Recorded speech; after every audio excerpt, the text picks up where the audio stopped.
Okay, good morning mga kahabit. So ito yung part 2. Kahapon yung binuo natin truss, yan yung binuo natin kahapon, no? Yan, puro tacking yan, pero magandang pagka-tacking. Puro tacking yan, pati ito. Ito yung kadugtong. Nakuha natin po. Ito yung kadugtong nun. Kasi pagdudugtongin natin sila eh. Yan o, puro tacking. Hindi kasi pwedeng i-full weld agad.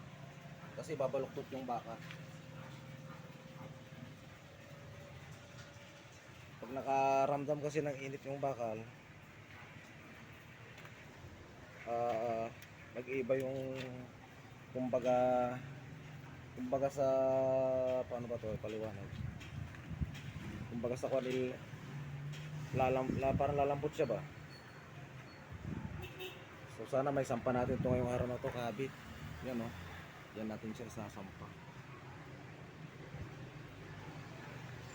So follow up natin mamaya mga kabit. Mga kahabit, wala pala yung dalawang kasama ko ngayon. Break time kasi bumili sila ng merienda. At ako ay habang inaantay ko sila, mag-demo ako kung paano yung diskarte ko. Halimbawa pag mag full weld na ako, no. Halimbawa yan, nakataking, maliit lang yung taking natin pero magandang pagka-taking niya. Tapos dun sa in between naman ng tinaking natin is may konting space para maganda yung pagkainan.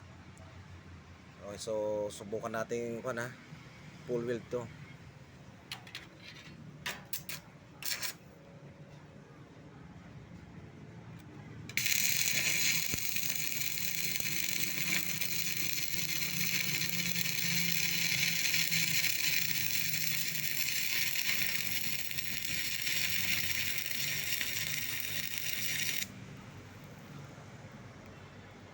Yan mga kahabit, yun.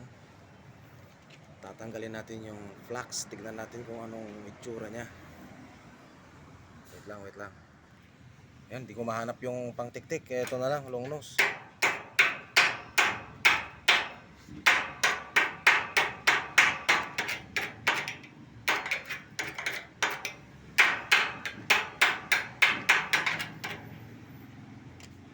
Yan, tingnan nyo kahabit, oh, kung gaano kaganda yung pagkahinang nya. Pati yung steel brass natin, hindi ko alam kung saan nailigpit ng dalawa. Oh, yan oh.